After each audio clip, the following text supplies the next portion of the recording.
Subscribe कीजिए Avon facts YouTube channel को और क्लिक करें नोटिफिकेशन बेल आइकन पर ताकि आने वाली हमारी वीडियो को आप देख सकें सबसे पहले।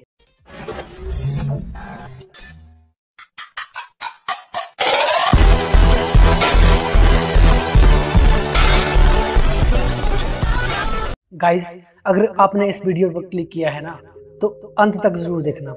मैं ये गारंटी के साथ कह सकता हूँ, ये वीडियो आपके सोचने का नजरिया बदल देगी।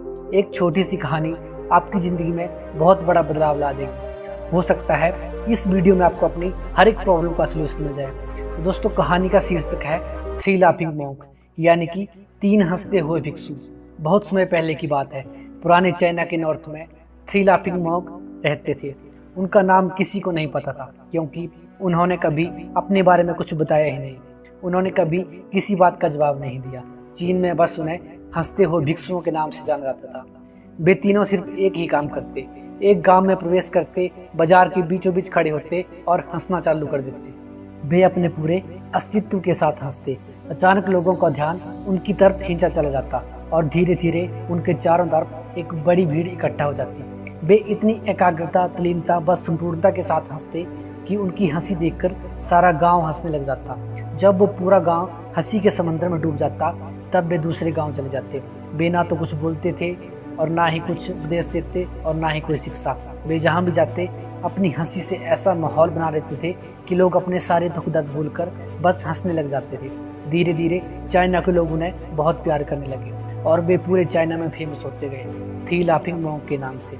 चाइना के लोग उन्हें बहुत प्यार करते थे और उनका आदर सम्मान करते थे, क्योंकि उनसे पहले और उनके बाद कभी किसी ने इस तरह से प्रचार नहीं किया कि जीवन केवल एक हंसी होना चाहिए और कुछ नहीं। वे विशेष रूप से किसी पर नहीं हंसते थे, बस वे हंसते थे जैसे कि उन्होंने ब्रह्मांड के मजाक को समझ लिया हो। उन्होंने बिना किसी शब्द का उपयोग किए पूरे चाइना में इतना आनंद फैलाया जितना आज से पहले किसी ने फैलाया नहीं था। लोग उनका नाम पूछते थे, लेकिन वे बस हंसते थे, तो यह उनका नाम पड़ गया, तीन हंसते हुए भिक्षु। पूरे चाइना में घूम घूम कर लोगों को हंसाते हुए समय के साथ वे तीनों बूढ़े हो गए और एक रात जब वे गांव में ठहरे थे तो उन तीनों में से एक भिक्षु की मौत हो गई। पूरा गांव स्तब्ध रह गया। गांव वाले बहुत ज़्यादा उम्मीद कर रहे थे, क्योंकि उन्हें लगता था कि जब उनमें से एक की मृत्यु होगी तो बाकी के दो जरूर रोएंगे। ये देखने लायक होगा, क्योंकि किसी ने कभी भी इन लोगों को रोते हुए नहीं देखा था। जब सुबह हुई तो पूरा गांव इकट्ठा हुआ, लेकिन दोनों भिक्षु तीसरे की लाश के पास खड़े जोर जोर से हंस रहे थे। ऐसे हंस रहे थे जैसे कि आज से पहले कभी ना हंसे हों। गांव के कुछ बड़े बुजुर्गों ने उन्हें समझाने की कोशिश की कि यह आपका साथी था और इसकी मृत्यु पर आपको हंसना नहीं चाहिए। तब उस दिन पहली बार उन भिक्षुओं ने उन लोगों से बात की और कहा, हम हंस रहे हैं क्योंकि यह आदमी जीत गया। हम हमेशा सोचते थे कि पहले कौन मरेगा, लेकिन इस आदमी ने पहले मरकर हमें हरा दिया। हम अपनी हार व इसकी जीत पर हंस रहे हैं। इसके अलावा यह कई वर्षों तक हमारे साथ रहा। हम एक साथ हंसे, हमने एक साथ एक दूसरे की मौजूदगी का आनंद लिया, तो उसे अंतिम विदाई देने का इससे बेहतर तरीका और क्या हो सकता है। हम केवल हंस सकते हैं, लेकिन बाकी पूरा गाँव उदास था।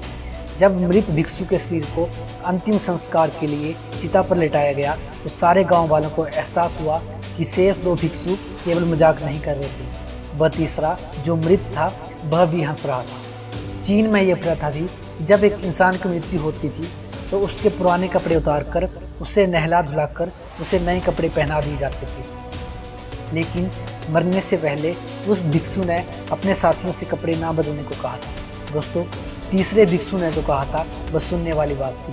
तीसरे भिक्षु ने कहा था, मुझे स्नान मत करवाना, क्योंकि मैं कभी अशुद्ध हुआ ही नहीं। मेरे जीवन में इतनी हंसी आई कि कोई अशुद्धता जमा ही नहीं हो सकती थी। मैंने कोई धूल जमा नहीं की है।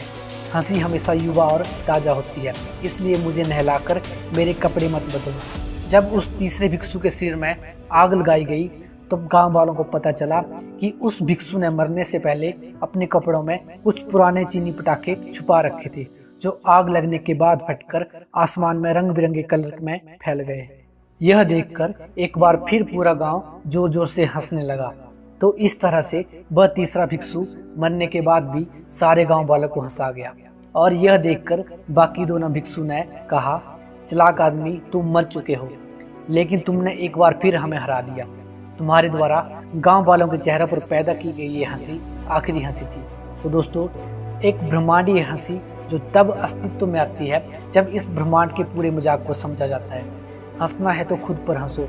मनुष्य के अलावा कोई भी हंसने में सक्षम नहीं है, इसलिए हंसी जीवन के विकास में बहुत ऊंची चोटी दिखाती है। तो दोस्तों, अगली बार जब आप किसी समस्या का सामना करें तो खुद को आईने में देखें और हंसें।